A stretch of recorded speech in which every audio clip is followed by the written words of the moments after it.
Hey, welcome. We're going to do lines and space in two different videos. It's quite a long section, so let me just get started. In the plane, slope is used to determine the equation of a line. In space, it is more convenient to use vectors to determine the equation of a line. Consider the line L, and that in the diagram is the long unmarked line through PQ. Point P is labeled x1, y1, z1, and it's parallel to the vector v, which is down here. They're parallel to one another. The vector v is a direction vector for the line L, and A, B, and C are called direction numbers. One way of describing the line L is to say that it consists of all points Q for which the vector PQ is parallel to V. This means directed line segment PQ is a scalar multiple of V. And we looked at that last time where parallel vectors are scalar multiples of one another. You can write PQ as T times vector V, where T is some real number called a scalar. Okay, so let's recall for directed line segment PQ, it's terminal minus initial, so x minus x1, y minus y1, z minus z1, and that gives you the component form ABC with a scalar multiple multiplied with each part. So that gives us scalar multiple T times vector V. Theorem: a line L parallel to the vector V passing through P is represented by the parametric equations x equals x1 plus at, y equals y1 plus bt, and z equals z1 plus ct. Your x1, y1, and z1 are from the initial point, and your direction vector gives you a, b, and c. If the direction numbers a, b, and c are all non-zero, then you can eliminate the parameter t to obtain symmetric equations given here. It's a different way to write. So let's jump into an example. Find parametric and symmetric equations of the line L that passes through the point, initial point 1, negative 2, and 4, and is parallel to the direction vector v of 2, 4, negative 4. Let's first note that x1, y1, and z1 are 1, negative 2, and 4 respectively, and that a, b, and c are 2, 4, and negative 4 respectively. So once you know that, you've got a point, you've got a direction vector, then you can write your parametric equations. X will be x1 plus at, so that's 1 plus 2t. Y is going to be y1 plus bt, negative 2 plus 4t. And finally, z is equal to 4 minus 4t. Since a, b, and c are all non-zero, you can also write these as, think of it as taking each one and isolating t. Subtract 1, so you get x minus 1, and then divide by the coefficient of t, x minus 1 divided by 2. Repeat that for the other parametric equations, y plus 2 divided by 4, and z minus 4 divided by negative 4. It's totally appropriate to write this last one as 4 minus z over positive 4. Just be careful with your signs. Example, find a set of parametric equations of the line that passes through the points -2, 1, 0 and 1, 3, 5. First, I'm going to assign P as the first point and Q as the second point given. So assigning those will help you find a direction vector V for the line passing through PQ. Alright, so we're going to take vector V, which will be our direction vector, using the coordinates given for P and Q. Remember, it's terminal minus initial, 1 minus -2, that's 3, 3 minus 1, that's 2, and finally 5 minus 0, which is 5. These three numbers you use for A, B, and C.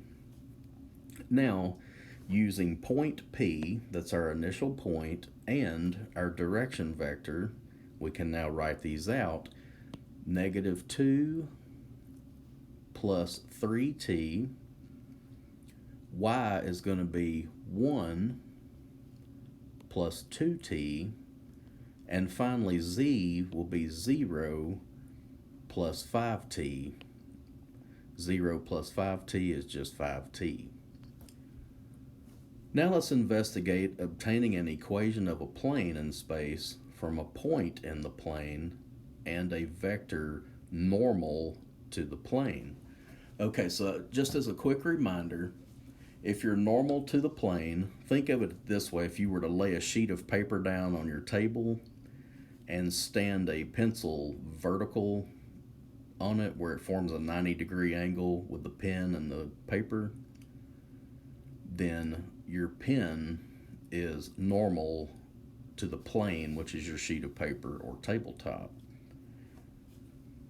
So these were not doing a vector. A direction vector was parallel to a directed line segment. This case we're going to look at when the vector is normal to the plane, which will be orthogonal or form a 90-degree angle with the plane. Consider the plane containing the point P, x1, y1, z1, having a non-zero normal vector, and normal vectors which are orthogonal or perpendicular to your plane will be represented with a lowercase n, vector n for normal, vector v for direction vector, which is parallel. Okay. The plane consists of all points Q, which are just open x, y, and z coordinates, for which vector PQ is orthogonal to n. So your sheet of paper that's laying on your desktop, that's a plane. Draw as many lines, straight lines as you like, or directed line segments, it's probably more technically correct, but on that sheet of paper. So the point you start at is P, the point you end at is Q, but they're all on that plane, which is your sheet of paper. Now, N, again, that's if you were to vertically stand a pencil or pen on top of that sheet of paper, that's your vector N. Okay, so N is orthogonal to that vector PQ. Using the dot product, we expect N and PQ to have a dot product of 0, and that's from the last section we were looking at. Well, actually 2 sections ago in the dot product section. So what that tells us is the values for N, A, B, C, dot product with terminal minus initial, that's the PQ part of it, x minus x1, y minus y1, and z minus z1 will have to be 0. Well, if that's the case, then A times x minus x1 plus B times y minus y1, and this is just the formula for dot product, plus C times z minus z1 also has to be 0. This last equation is standard form of a plane. Theorem: the plane containing the point x1, y1, z1 and having normal vector n with values a, b, and c can be represented by the standard form of the equation of a plane. This is the one we just left off with on the previous slide. The general form, ax plus by plus cz plus d equals 0, you take the values from your normal vector, and those are the coefficients of a, b, and c. Let's do an example. Find an equation of the plane containing the points 2, 1, 1, 1, 4, 1, and negative 2, 0, 4.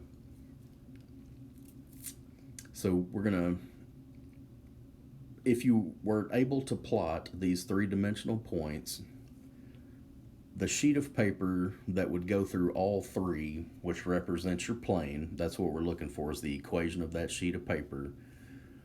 We're going to let vector u be the first 2 points. This first point is going to be my initial point both times, so I want to do this one and the second pair or set of points. So remember, it's terminal minus initial, 1 minus 2, 4 minus 1, and 1 minus 1. Now that's vector u. Vector v, I'm going to use the first point and the third point. We want them to have a common point. Negative 2 minus 2, that's negative 4. 0 minus 1, that's negative 1. 4 minus 1, that gives us 3. Now because we know that n is orthogonal, we'll take the cross product of u and v. Remember what cross product does, it gives us a vector that is orthogonal to 2 existing vectors. So we're going to stack, we're going to do a determinant, we're going to stack it up where the first row is ijk, the second row is vector u, and we're crossing that up with vector v, which is negative 4, negative 1, 3. All right, so we're used to the cross product from the last section. Starting with I, we have the determinant of these 4 times I minus the determinant of these 4, j. Don't forget to alternate signs. And then finally for k, it's the determinant of these 4 entries times k. 9 minus 0, that's 9i. Negative 3 minus 0 is negative 3, but this other negative makes it positive. And then 1 minus negative 12 is 13. So our orthogonal vector that's orthogonal to the plane that goes through these points is 9, 3, 13. These are represented as A, B, and C. So we're going to use our common point, x1, y1, z1. It's the first ordered triple. That's 2, 1, 1. And we just calculated n, so that's A, B, C. Go back up here to the general form. A, B, C come from vector n. So that tells us that we have 9 times x minus 2. You're going to want to go opposites. Plus 3 times y minus 1. Plus 13 times z minus 1. And again, those can be done from up here. That top equation, that's if you know a point and a normal vector to the plane. If you were to distribute, you get 9x minus 18 plus 3y minus 3 plus 13z minus 13. Combining like terms, your x, y, and z's, those stay the same. Your constants add up to a negative 34. This top form equation is standard form, and the simplified one down here at the bottom is general form. If you have questions, let me know by email, phone, office hours. I'll do my best to help out. Thank you.